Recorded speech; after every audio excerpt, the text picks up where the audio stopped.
at Mom. Mom always talks about how crooked I park. But look at her wheels. Oh my goodness.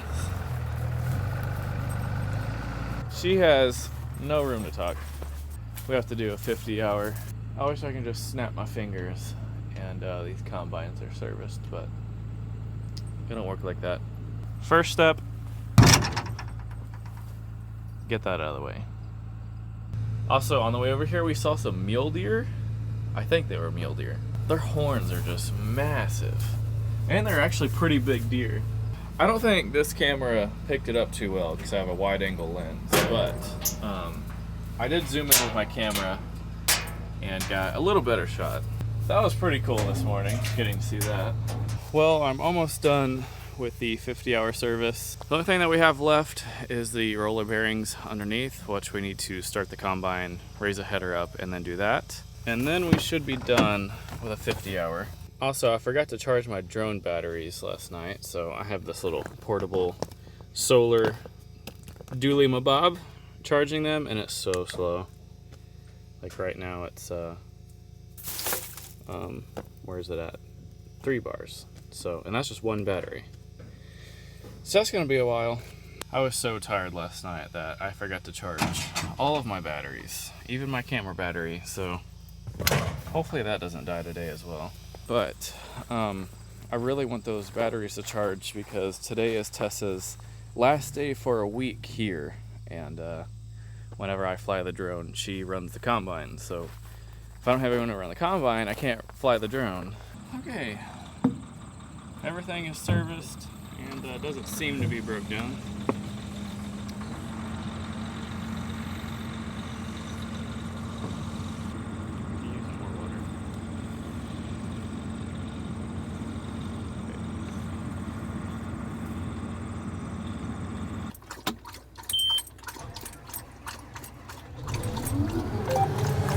You're a thirsty dog.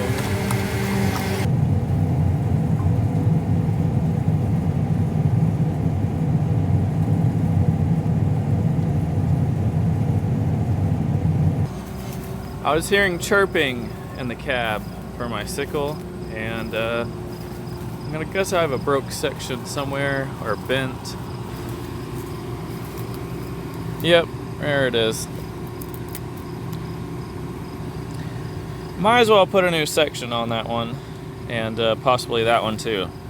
There's not even a cutting edge on it. Also, that section is really hot from rubbing that guard right there. With it rubbing like that and getting super hot, I don't want to catch the wheat field on fire. So we're gonna have to fix that really quick. So I was just like clearing all this, you know, because we were gonna have to take this hold down off. And well, I found part of the bolt. It goes right there. Interesting.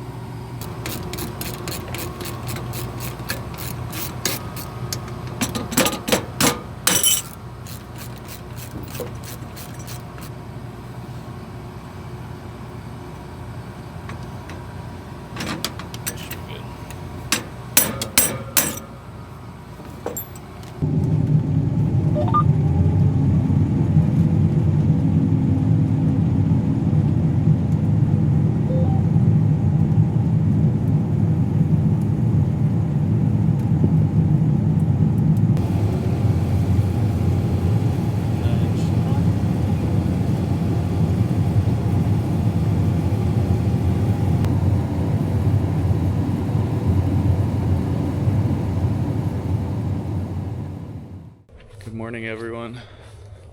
I'm not too sure if you can see me right now. It is like 3 a.m., 2 a.m., something like that. But today's the day where Tessa goes to the airport and flies back home. Oh, there we go. Okay, maybe y'all can see me a little better.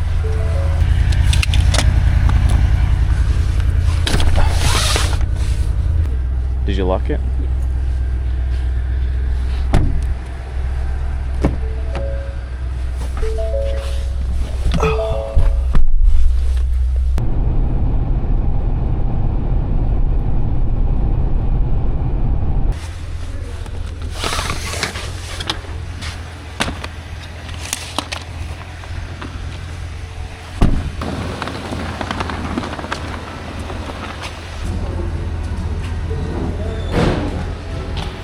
I already miss her.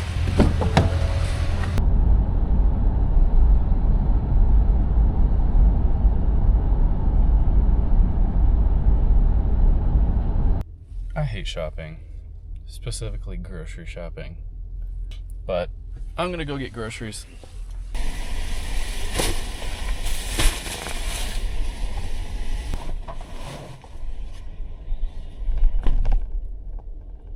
I think a couple of weeks ago, I put out a Q&A on my Instagram story and got y'all to ask me some questions, and then I would answer them in a YouTube video. I think it's been like 2 weeks and I haven't answered them yet. So throughout this entire video, in random spots, I'm gonna be answering all the questions. I'm gonna space it out, that way it's not like 10 minutes of me talking.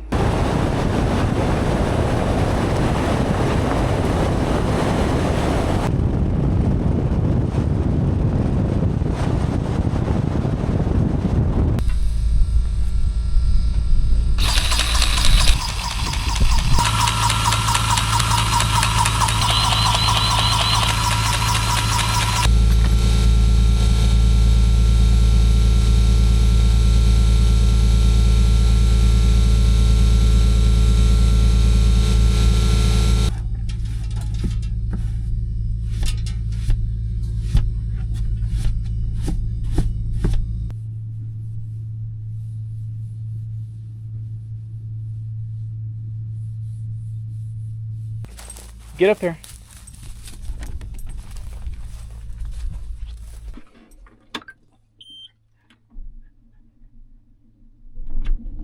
Get up off your nose.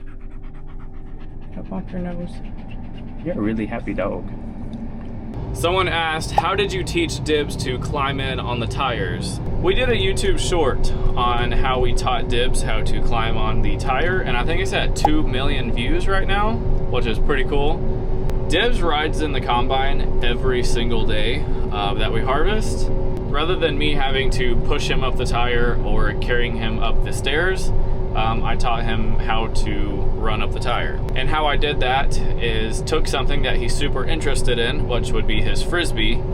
That dog loves his Frisbee. So I took his Frisbee and I put it on top of the tire, and then obviously he wants the Frisbee and he's gonna figure out how to get up the tire.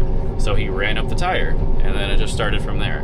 Once he realized, like, dang, I can actually run up that tire, now he does it with ease. So whenever I say, you know, get up there or load up, he runs up the tire and gets in the combine cab.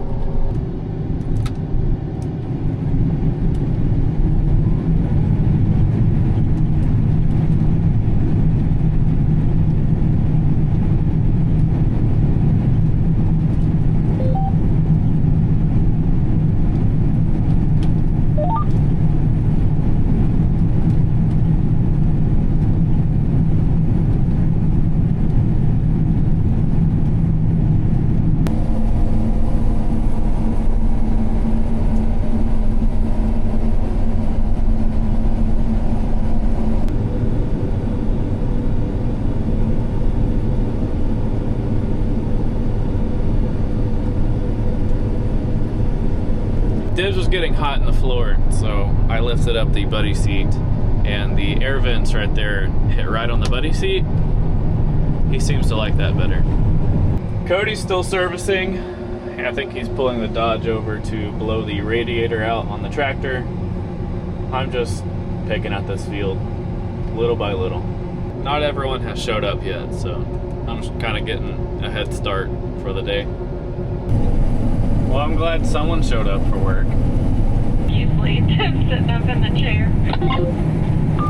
It's your new Tessa.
Well, we finished up with this field. I think the next field is the direction that Mom is headed. Not the wheat that's right in front of Mom, that's the neighbor. And I believe there's 400 acres, but don't quote me on that. So the move that we have is really just driving down the rough turn row right there and going into the next field. Also, while we're sitting here staring at my pickup, I'm gonna go ahead and get my lunch. Oh yeah, this thing is steaming. It's so hot. But Mom's already moving field, so I'm just gonna set that in the floorboard and we're gonna go open up the next one. I was wrong, there's actually 310 acres in this field, not 400. I was close enough.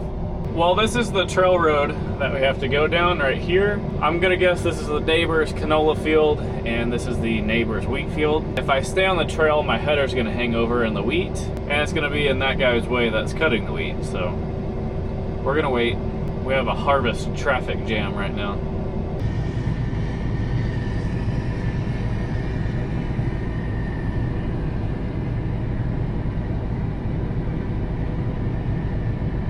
If you could read the numbers on that, that was a 2188.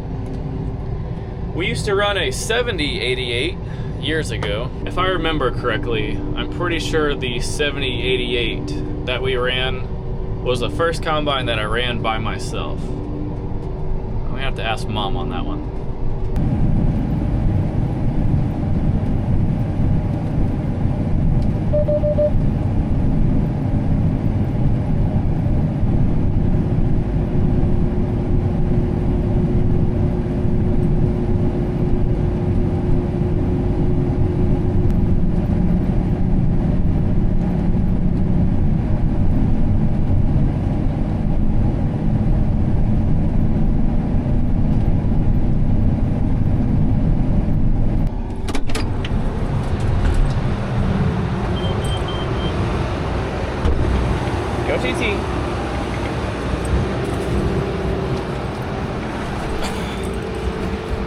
Bathroom break. That was rude.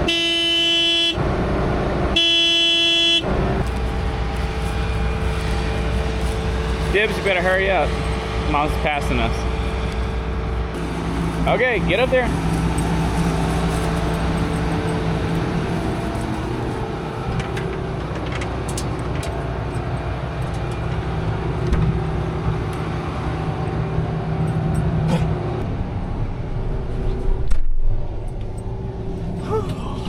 Okay, time to go back and forth again. Well, Tessa texted me and she made it back home. I believe she'll be back next Saturday, if not maybe a little earlier, depending on what she wants to do at home. She said she's not coming back out here without her dog, so I guess we're gonna have another dog.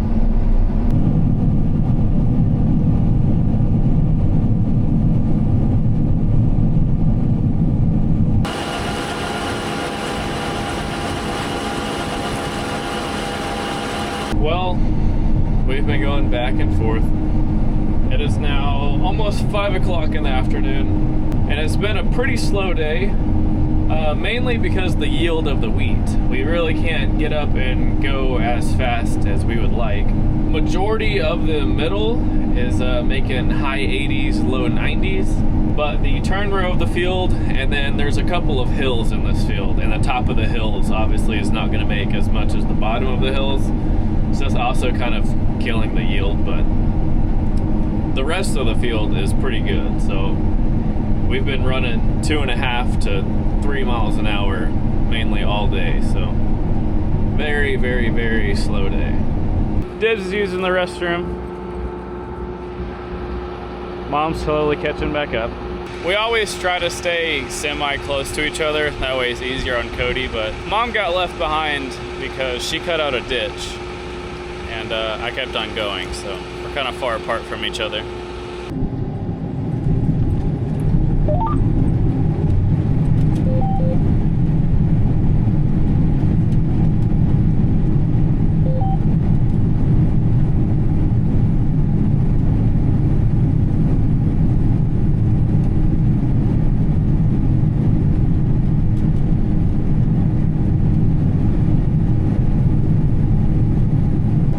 it is almost 6 o'clock in the afternoon, and I'm getting bored, so I'm gonna go find another question and answer that. Do you ever wish you weren't a custom harvester and did something else? Now, if the question is, do you ever wish, meaning right now, absolutely not. Now, if the question was, did you ever think, then yes. If you didn't know, I went to college for a year. I went for 2 semesters in college and found out real quick that that's just not meant for me and that's not who I am. I believe that whatever makes you happy is what you should be doing. And me having a 9-to-5 wouldn't make me as happy as I would be sitting in this combine cab, going back and forth all day with my family. But no, seriously, I kind of thought about it and I kind of took a step back and analyzed both of them, because you only have one life. And I believe that you should do whatever you love to do during that one life. You only get one shot at it. You know, why waste it doing something that you don't enjoy? And obviously, I enjoy custom harvesting. I mean, I enjoy every single second of this. And I kind of fell back onto the one thing that I love the most, and that is harvesting. But to answer your question, have I ever thought about doing something other than custom harvesting? Absolutely. But anyways, we are wrapping up this side of the field. This is the last pass for the west half of this field. We kind of cut out the south half of this field, and then we have the north half. So technically we're halfway done with this field. We're definitely not gonna finish tonight, but we're gonna at least get the north side opened up before the sun goes down, hopefully, and finish up for the rest of the day.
Well, we're all parked for the night.